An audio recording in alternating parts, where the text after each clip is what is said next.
Hey everyone, it's Ben Hardy here, and in today's going to be going over the BMW iX. Before we get in this video, I want to give a huge shout out and thank you to the BMW Pleasant Grove, Utah for giving me some time with this iX.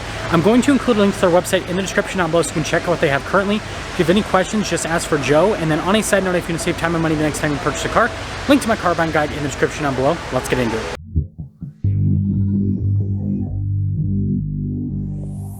Let's start off with the EV specs. We have a 111.5 kilowatt hour battery pack paired to a dual electric motor setup.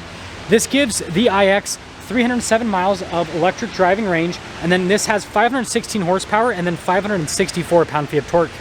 Now, before you go over the front end of the iX, I do want to mention, if you want to see more videos just like this, then I recommend you subscribe because I post content every single day. And starting off with the hood, you guys can see we've got the normal BMW raised section there, which looks really cool. And then you guys can see the logo there in the center. And if you actually press down on the logo, you guys can see this is where you fill the windshield washer fluid, but it just kind of, yeah, looks funny because it pops up. Anyways, look at the light design, and you guys can see it's all blacked out there. Obviously, it's all closed off on the front end, so they make it look like it has a grille when it really doesn't. And putting it all together, let me know your thoughts on the design here with the iX. And now coming on the side here, our tire and wheel setup is 275/40/22 in the front and over in the rear. And you guys can see with the wheels, you got the silver there on the top. It's all blacked out in the center. And then I love the blue brake caliper. That's another cool part of it.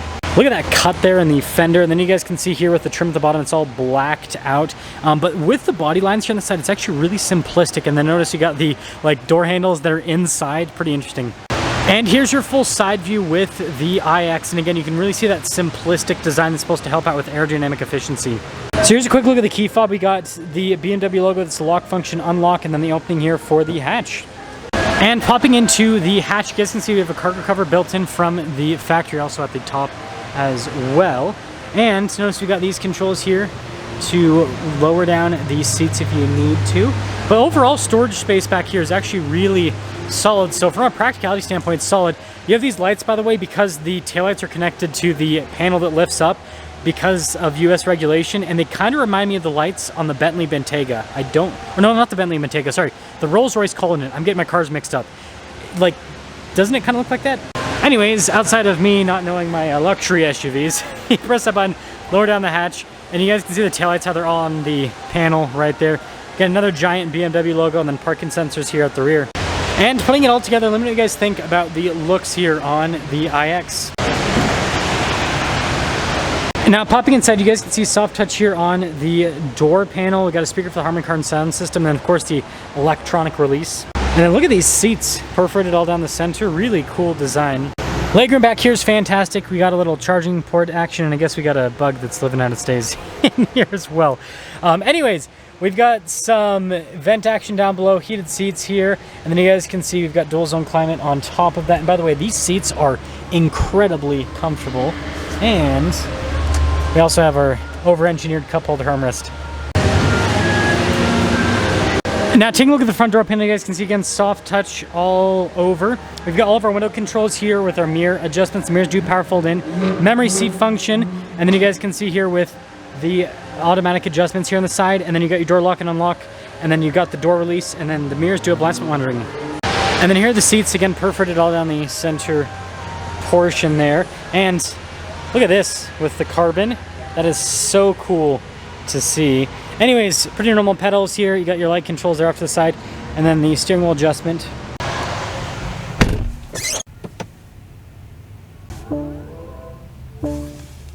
So here's a look at the steering wheel. We got a pretty cool two-spoke design, soft touch all around. You guys can see the practical controls here on the front of the steering wheel, but definitely has a futuristic look, that is for sure. And then your regular stocks there on the back. Now I've got a full digital gauge cluster here in the center, which definitely has a cool look. And if we actually change the drive modes, it actually changes the gauge cluster, kind of what it looks like, which I think is kind of a, I don't know, a fun little thing. And then, yeah, we've got some crazy drive modes like the expressive mode, so all interesting. Anyways, in reverse, we have a backup camera with your direction lines that turn with the steering wheel. Got that bird's eye view as well. Resolution on the camera system is fantastic, which is great. And then as for the rest of the infotainment system, this is BMW's newer unit that is like on all of their cars now. So really good response time. It's a pretty big screen. It is connected to the gauge cluster there, but the gauge cluster is not a touchscreen. Only this part is. There's like a barrier that separates the too. So they are separate screens. But you guys can see here with the climate controls, dual zone climate, heated and cooled seats, you know, all the normal luxury stuff. Now I got some vent action down below, and then you guys can see there with the defroster. Also nice padding here on the dash, as you can see. Very simplistic with the design.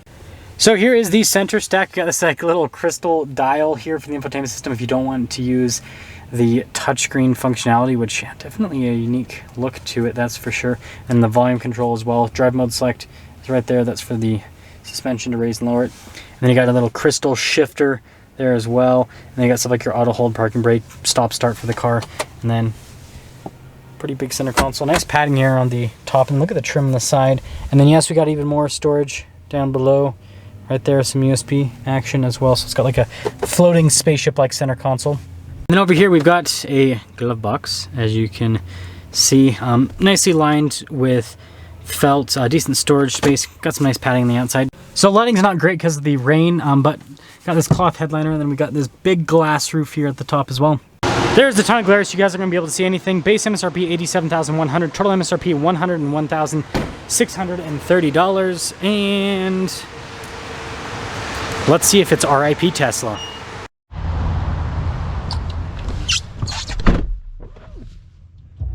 Well, let's talk about visibility before we set off. Here's visibility over the hood, and hopefully you can see the heads-up display. Both the mirrors do blind spot monitoring throughout the rest of the rear.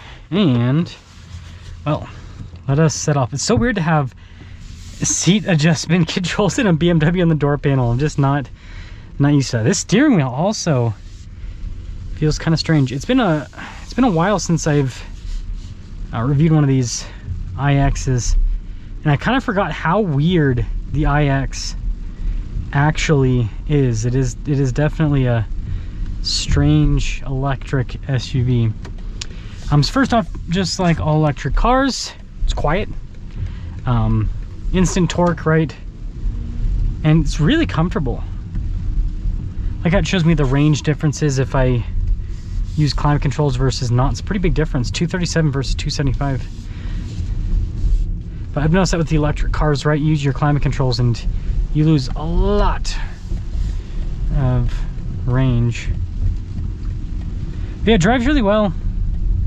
Obviously has that like low center of gravity feel to it. Tripod's almost fallen over.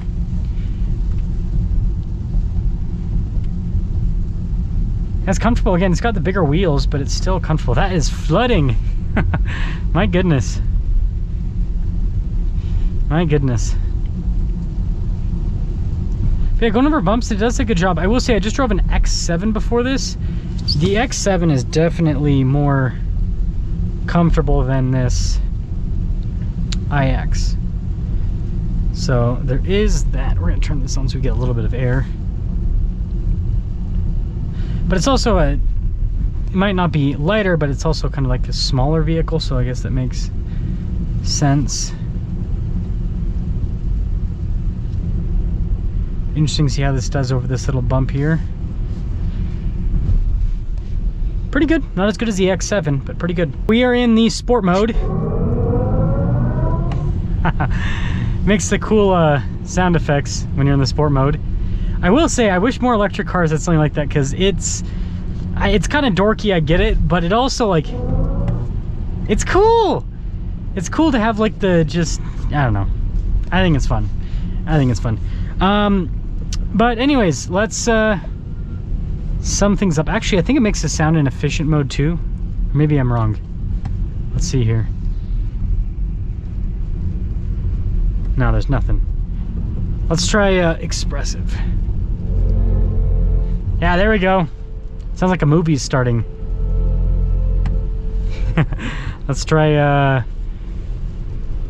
digital art. Is there a sound? A little sound, not as exciting as expressive, that's for sure. Relax. Probably not gonna have any sound. No, there is. It's like something you might hear like in church almost. It's like harmonic. Yeah, it's so angelic. Anyways, summing things up here with the iX, sounds aside, I think it drives really well. You know, I think for an EV they did a good job on this. I think other EVs should at least incorporate the stuff that this iX has, because I think that it would make, I don't know, I think it would make EVs a little bit more exciting.